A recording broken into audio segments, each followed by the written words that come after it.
तो चलिए बढ़ते हैं आज की कहानी की तरफ। ये कहानी दो ट्रक ड्राइवर्स दिनेश और जयपाल की है। ये दोनों ट्रक ड्राइवर्स काफ़ी अच्छे दोस्त थे और काफ़ी अरसे से एक साथ ही ट्रक ले जाया करते थे। इन दोनों के पास अपनी अपनी ट्रक थी और ये लोग एक जैसा ही काम भी करते थे। एक बार की बात है, इनको उत्तराखंड से हिमाचल की तरफ सफ़र करना था।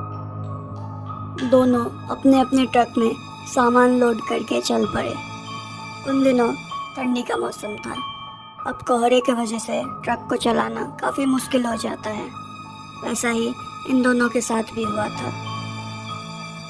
ये काम ये लोग सालों से करते आ रहे थे। जब हफ्ते भर पहले ही ये लोग उसी रास्ते से सफ़र कर रहे थे, तब बस कोहरा था, मगर इस बार वो लोग मौसम के चपेट में आ गए थे।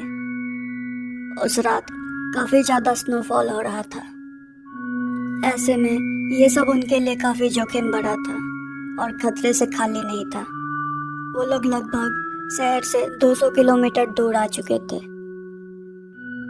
अब रास्ते में ना कोई ढाबा था और ना ही वैसी कोई रुकने की जगह। अब उनकी हाल तो ऐसी हो गई थी कि वो आगे भी नहीं जा सकते थे। आखिर में उन लोगों ने तय किया कि कुछ समय के लिए वो लोग वहीं रुकेंगे। वैसे भी 3-4 घंटों में सुबह होने ही वाली थी। हाईवे के किनारे घने जंगलों के बीच उन्होंने अपने ट्रक को पेड़ के नीचे लगा दिया ताकि वो लोग ठंड से और बर्फ से बच सके। दोनों ट्रक ड्राइवर्स अब एक साथ ही थे। बातें करते करते वो लोग सो गए थे, बिना ये जाने कि उनके आसपास कोई खतरा मंडरा रहा है। दिनेश को काफ़ी समय से नींद नहीं आ रही थी। ठंड में ठिठुरते हुए वो कब से बर्फीले तूफान के रुकने और सुबह होने का इंतज़ार कर रहा था। काफ़ी देर अपनी आंख बंद रखे रहने पर उसको नींद आने लगी थी, मगर तभी उसे बांसुरी की धुन सुनाई देने लगी। उसको लगा शायद आसपास कोई रहता है या फिर किसी ने अपने गाड़ी में गाना वाना बजा दिया है। वो इस आवाज़ से काफ़ी ज़्यादा चिढ़ रहा था। काफ़ी देर उस आवाज़ को सहने के बाद उससे बर्दाश्त नहीं हुई और ट्रक का खिड़की खोलकर वो बाहर आवाज़ देने लगा। अरे भाई, कौन है? बंद करो ये आवाज़। आधी रात को क्यों बजा रहे हो बांसुरी? उसके इतना कहने पर वो आवाज़ अचानक से बंद हो गई। उसके बाद दिनेश वापस से अपनी सीट पर बैठ के सो गया, मगर ये सिलसिला रुकने के लिए शुरू ही कहा हुआ था। अब वही आवाज़ उसे काफ़ी नज़दीक से सुनाई देने लगी थी। इस बार वो काफ़ी परेशान हो गया और गुस्से में बिना कुछ सोचे समझे आग बबूला होकर वो तुरंत ट्रक से नीचे उतर गया। जैसे ही वो ट्रक से नीचे उतरा, उस धुन को सुनते सुनते वो आगे जंगल की तरफ बढ़ने लगा। वो जैसे जैसे आगे जाता उसे ऐसा लगता जैसे वो आवाज़ काफ़ी दूर से आ रही हो। कुछ दूर आगे चलने के बाद अचानक से किसी ने उसके कंधे पर हाथ रखा। वो कोई और नहीं, जसपाल था। उसने डांटते हुए उससे कहा कि वो जंगल में क्या करने जा रहा है। हैरानी की बात तो ये थी कि दिनेश को खुद नहीं मालूम था कि वो ट्रक से कब नीचे उतर गया और इस जंगल में आखिर वो कर क्या रहा था। वो लोग वापस अपने अपने ट्रक में आकर सो गए। कुछ 30-40 मिनट के बाद जसपाल हांफते हुए भाग कर आया और जोरों से दिनेश के ट्रक के गेट को खटखटाने लग गया। दिनेश काफ़ी हड़बड़ाते हुए उठ गया। उसने देखा जसपाल बहुत ज़्यादा हांफ रहा था और उसके पसीने छूट रहे थे। वो तुरंत अपने ट्रक से नीचे उतर गया और जसपाल से पूछने लगा कि उसे क्या हुआ है, वो इतना हाफ क्यों रहा है और इतना घबराया हुआ क्यों है। जिस पर जसपाल ने बताया। वो घबराते हुए ये कहने लगा कि जल्दी से इस जगह से जाना पड़ेगा, ये जगह बिल्कुल सही नहीं है, यहाँ रुकना खतरे से खाली नहीं होगा। जिसके बाद दिनेश ये पूछने लगा कि आखिर माजरा क्या है, वो इतना ज़्यादा घबराया हुआ क्यों है। जसपाल ने उसे बताया कि वो सोया हुआ था और फिर जब उसकी आंखें खुली वो जंगल के बीचों बीच खड़ा था। उसके ठीक सामने एक आदमी बहुत ही बुरे हालत में खड़ा था। उसकी दोनों आंखें पूरी कटी फटी सी थी और उसमें से खून निकल रहा था। उसका पूरा चेहरा जला हुआ था। उसका पूरा मुंह कटा हुआ और बड़ा सा खुला हुआ था, जैसे वो चीख रहा हो। उसके शरीर पर एक भी कपड़ा नहीं था और उसका पूरा शरीर भी जला जला सा था। उसी आदमी के हाथ में एक बांसुरी भी था। जैसे ही उसने मुझे छुआ, मैं अचानक से होश में आ गया और उसको देखकर मैं पसीने से तर हो गया। मुझे कुछ समझ में नहीं आया और मैं उल्टे पैर उस जगह से भागता हुआ इस ट्रक के पास आ खड़ा हुआ। जसपाल की सारी बातें सुनने के बाद दिनेश काफ़ी घबरा गया। जसपाल ने उसे कहा, तो जल्दी से आगे से अपनी ट्रक निकाल, मैं पीछे से आ रहा हूँ। दोनों ने जल्दी से अपनी ट्रक को स्टार्ट किया और उस जगह से निकलने लगे। अब बर्फ गिरना रुक चुका था और कोहरा काफ़ी ज़्यादा था। धीरे धीरे करते हुए वो लोग उस जगह से निकलने लगे। कुछ दूर आगे जाने के बाद उन लोगों को उसी बांसुरी की धुन काफ़ी ज़ोरों से सुनाई देने लगी। ऐसा लग रहा था जैसे कोई उनके सीट के बगल में बैठकर उस धुन को बजा रहा है। वो लोग काफ़ी ज़्यादा घबरा चुके थे। दिनेश ने अचानक से अपने ट्रक की ब्रेक लगा दी और जसपाल की ट्रक उसके ट्रक से आकर टकरा गई। मौके पर ही उन दोनों को चोट आई और जिसकी वजह से वो लोग वहीं बेहोश हो गए। उनकी किस्मत काफ़ी अच्छी थी। उनके पीछे से एक और ट्रक आ रही थी। उस ट्रक ड्राइवर ने उनके एक्सीडेंट को देखा था और वो तुरंत ही अपने ट्रक से उतरकर उन दोनों को पास ही के एक ढाबा में लेकर चला गया। उनको चोट काफ़ी हल्की फुल्की सी आई थी, जिसके बाद कुछ ही मिनटों में उनको होश आ गया। ढाबे पर मौजूद ढाबे वाला और वो ट्रक ड्राइवर उनसे पूछने लगा कि क्या वो लोग ठीक है, जिसके बाद उन लोगों ने अपनी आप बीती उनको सुनाई। ढाबे का मालिक जानता था कि उनके साथ क्या हुआ है। उसने बताया पास ही में एक गांव है जहां पर अब कुछ गिने चुने परिवार ही रहते हैं। सालों पहले यहाँ एक घटना हुई थी, जिसके बाद गांव के लोगों ने गांव को खाली कर दिया। दरअसल उस गांव में एक काला जादू करने वाला तांत्रिक रहता था। वो अपने बांसुरी के धुन से लोगों को मोह लेता था और लोग उसके धुन को सुनते हुए उस तक पहुंचते थे और अपनी बलि दे देते थे। उस तांत्रिक से आतंकित होकर पूरा गांव एकजुट हुआ और उन लोगों ने फैसला किया कि वो लोग इसको जिंदा ही जला डालेंगे। जिसके बाद उन लोगों ने उस तांत्रिक को एक रात पकड़ा और एक पेड़ से बांधकर उसको वहीं जला डाला। वहाँ के लोगों का मानना है कि उसकी आत्मा आज भी उसी जंगल पर रहती है और बलि देने के लिए अपने शिकार को हमेशा खोजते रहती है। तुम लोग किस्मत वाले थे कि उस जगह से बचकर आ गए। इतना कहने के बाद ढाबे के मालिक की नज़र जसपाल के गले के लॉकेट पर गई। उसने हनुमान जी का एक लॉकेट पहन रखा था। उसने कहा, हो ना हो तुम्हारी ये लॉकेट काफ़ी शक्तिशाली है जो तुम उस जगह से बचकर आ गए। अगर तुम अपने दोस्त के पीछे नहीं गए होते तो शायद वो उसके चपेट में ज़रूर आ जाता। दोस्तों, इस कहानी में कही गई सारी बातें बिल्कुल सच है। हमने बस किरदार का नाम बदल दिया है, बाकी कही गई सारी बातें सच है। दोस्तों, ये कहानी 2 ट्रक ड्राइवर्स की है जो लगभग हर रोज सामान लोड करके दिल्ली से अंबाला जाया करते थे। ये सिलसिला काफी लंबे समय से चल रहा था।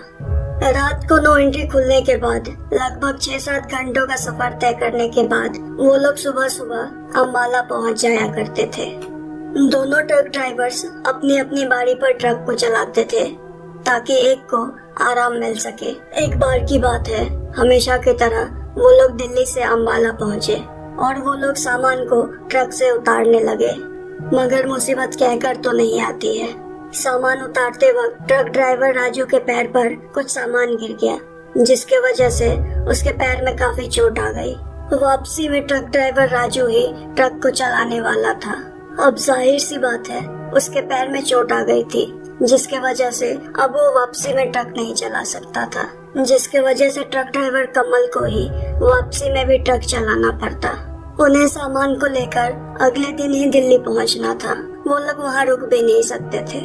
ऐसे में ट्रक ड्राइवर कमल थोड़ा आराम करने के बाद दोबारा से शाम को अपनी ट्रक लेकर दिल्ली की तरफ निकल पड़ा। काफी देर से ट्रक चलाते चलाते ट्रक ड्राइवर कमल काफी थक गया था और काफी घनी रात भी हो चुकी थी। थकावट की वजह से उसे काफी नींद आ रही थी। कहीं गलती से भी वो ट्रक का एक्सीडेंट ना कर दे, इसीलिए उसने ट्रक को हाईवे के किनारे पर लगाया और वहीं हाथ मुंह धोकर वापस से ट्रक में आकर बैठने लगा। तभी उसने अपने पास से गुजरते हुए एक हवा का झोंका को महसूस किया। उसे थोड़ा अजीब तो लगा, मगर फिर भी वो ट्रक में जाकर बैठ गया और आगे के सफर के लिए बढ़ गया। वो अपने ट्रक को चला ही रहा था, तभी उसने अपने ट्रक के पास से किसी को बड़ी तेजी में गुजरते देखा। वो ना तो दौड़ रहा था, ना उड़ रहा था और ना ही चल रहा था। उसे लगा शायद ये उसकी आंखों का धोखा हो सकता है और वो आगे ट्रक चलाने लगा। मगर थोड़ा दूर आगे जाने के बाद ही फिर से उसने उसी चीज को देखा। वो बड़ी ही तेजी से उसके पास से गुजरा। इस बार वो काफी लंबे समय के लिए उसके ट्रक के पास रुका रहा और गायब हो गया। वो काफी घबरा चुका था। वो अपने साथी को उठाना चाहता था, मगर फिर भी उसने हिम्मत रखा और ट्रक को बड़े तेजी से चलाता रहा। ट्रक चलाते चलाते उसे ऐसा महसूस हुआ जैसे कोई उसके ट्रक में आकर बैठ गया है। जब उसने अपने बगल में अपने साथी की तरफ देखा तो उसने देखा वही चेहरा जो उसके ट्रक के पास से बार बार गुजर रहा था, उसके दोस्त की जगह पर बैठा था। उसने ट्रक की पूरी कंट्रोल खो दी और अचानक से बड़ी ही तेजी से ब्रेक लगा दिया। उसके इस तरह ब्रेक लगाने की वजह से उसका साथी राजू अचानक से उठा और उस पर चिल्लाने लगा कि वो ऐसे ट्रक क्यों चला रहा है। थोड़ा समय के लिए कमल बिल्कुल शांत रहा और उसके बाद उसने सारी बातें उसको बताई।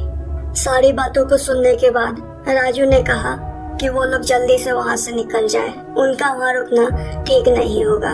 ट्रक ड्राइवर कमल काफी सहमा हुआ सा था।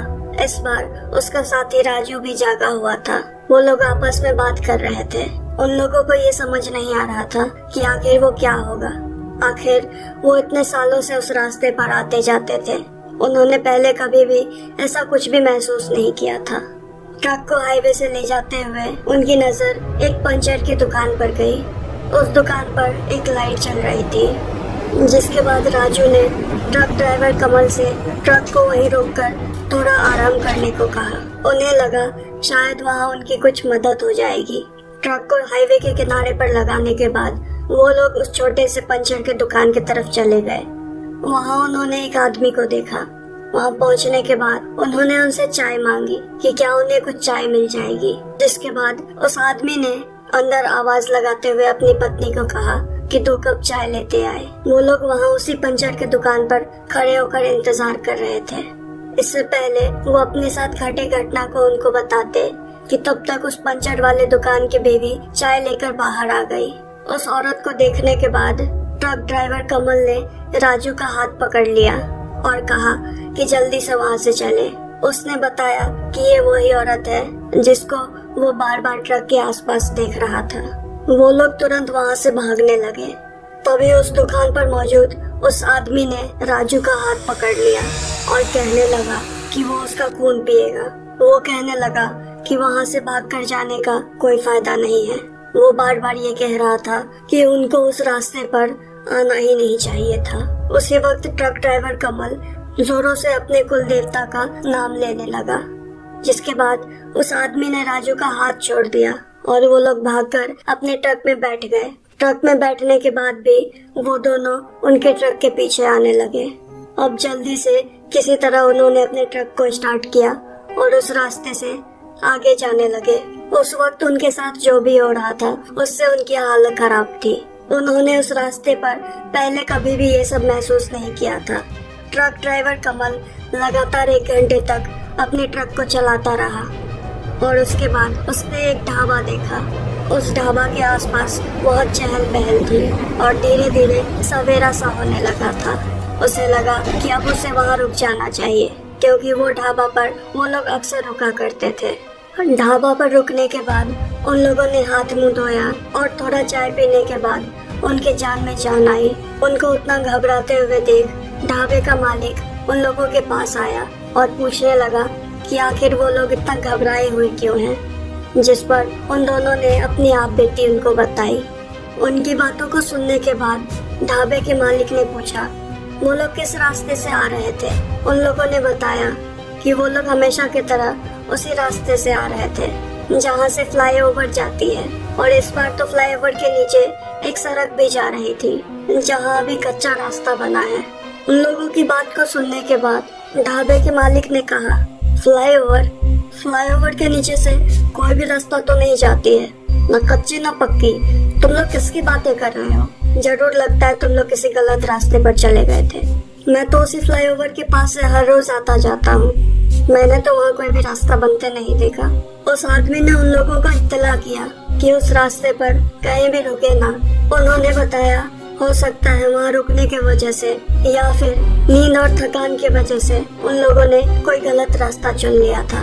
उनकी किस्मत अच्छी थी कि उस रात उनकी जान बच गई। ये किस्सा ट्रक ड्राइवर यादव जी ने सुनाई है, जो उनकी ही आप बीती थी। वो पिछले 9 साल से ट्रक चलाने का काम करते थे। जिस कंपनी के लिए वो सामान लोड करते थे वहाँ उनकी बहुत ही अच्छी छवि थी। उनकी ईमानदारी के वजह से बाकी के सारे ट्रक ड्राइवर्स में से कंपनी को उन पे सबसे ज्यादा भरोसा था। उन दिनों कंपनी ने एक नया फैक्ट्री खरीदा था जो कि शहर से काफी दूर था। यादव जी के लिए वो रास्ता बिल्कुल नया था और उन्हें फैक्ट्री तक काफी कीमती सामान को भी पहुंचाना था। जब कंपनी ने उनको ये काम सौंपा और उनकी ईमानदारी की प्रशंसा की तो यादव जी इससे बहुत खुश हुए। वो अपने को पायलट रमेश के साथ कंपनी का सामान लेकर शाम को 9 एंट्री खुलते ही निकल पड़े। उस दिन वो बहुत खुश थे और गुनगुनाते हुए अपने सफर में आगे बढ़ रहे थे। वो रमेश को बार बार बता रहे थे कि कंपनी का उन पे बहुत भरोसा है और तो और उनके पगार भी अब डबल कर दी गई है। वो इतने खुश थे कि कब उन्होंने दाएं के जगह बाएं की ओर हाईवे पर अपना ट्रक मोड़ दिया उनको पता ही नहीं चला। रास्ते में आगे बढ़ते हुए उनको लग रहा था कि वो बिल्कुल सही रास्ता पर जा रहे हैं। काफी देर से ट्रक चलाते चलाते वो बहुत थक गए थे तो उन्होंने रमेश को ट्रक चलाने के लिए कहा। अब इससे पहले वो लोग अपनी अपनी सीटें आपस में बदलते उन्होंने वहीं रुककर खाना खाने और मुंह हाथ धोकर आगे जाने का फैसला किया। ट्रक को किनारे में रोकने के बाद वो लोग ट्रक से उतरे और वहीं उन लोगों ने हाथ मुंह धोया और वापस ट्रक में बैठकर खाना खाने लगे। वो लोग खाना खाकर वहां से निकलने ही वाले थे कि अचानक से उनको किसी के दर्द में रोने की आवाजें आने लगी। उस आवाज से ऐसा लग रहा था जैसे कोई मुसीबत में है और शायद उस पर किसी जानवर ने हमला कर दिया है।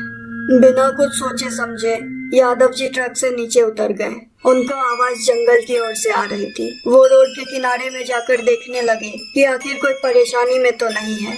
उनके पीछे रमेश भी आ गए और जैसे जैसे वो उस रोड से आगे बढ़ते गए उनको वो आवाज तेजी से सुनाई देने लगी। तभी उनकी नजर कुछ दूर से चलकर आ रहे एक आदमी पर गई जो कि काफी लंगड़ा रहा था और उसके पैर से बहुत खून बह रहा था। उस आदमी के पैर की ओर जब यादव जी ने देखा तो वो घबरा गए कि आखिर किसने किया होगा इस आदमी के साथ ऐसा। जब वो आदमी उनसे महज 20 मीटर की दूरी पर रहा होगा तब रमेश अचानक से कहने लगा, भाई जल्दी से चल, जल्दी भाग इधर से। यादव जी ने समय की गंभीरता को समझा और बिना किसी सवाल जवाब के वो झट से ट्रक में जाकर बैठ गए। रमेश जी ट्रक को काफी स्पीड में लेकर जाने लगे।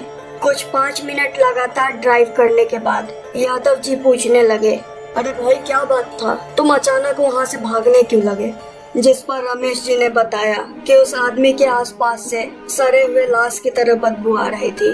उनको उस आदमी पर शक हुआ और किसी मुसीबत में ना फंस जाने के डर से वो तुरंत वहाँ से भाग निकले। रमेश जी के बात को सुनने के बाद यादव जी ने कुछ भी नहीं कहा और वो चुपचाप से बैठे रहे।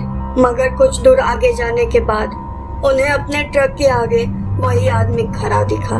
उस आदमी को अपने ट्रक के आगे खड़ा देख वो लोग बहुत ही ज्यादा घबरा गए कि आखिर वो आदमी उनके ट्रक के आगे कैसे आ गया। बिना सोचे समझे रमेश ने गाड़ी उसके आर पार चला दिया। और ताज्जुब की बात तो ये थी कि इतने बड़े आदमी को टक्कर मारने के बाद ट्रक में किसी भी तरह की आवाज नहीं आई। ऐसा लग रहा था जैसे वो किसी पतले हवा की तरह था जिसको उन्होंने पार किया था। अब ये बात तो पक्की हो चुकी थी कि वो आदमी कोई इंसान नहीं था।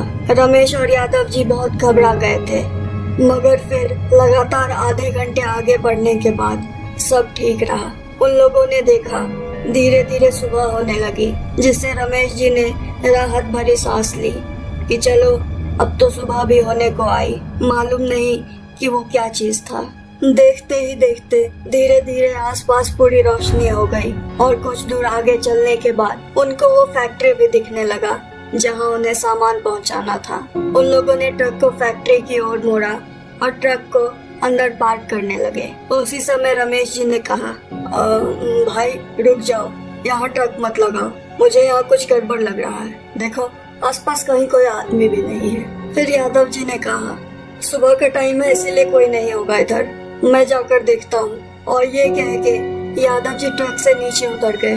ट्रक से नीचे उतरने के बाद वो फैक्ट्री के अंदर गए और फिर कुछ देर में वापस ट्रक में आकर बैठ गए और कहने लगे, भाई यहाँ पर तो कोई भी नहीं है, मुझे लगता है हम गलत जगह पर आ गए हैं, चल निकलते हैं इधर से।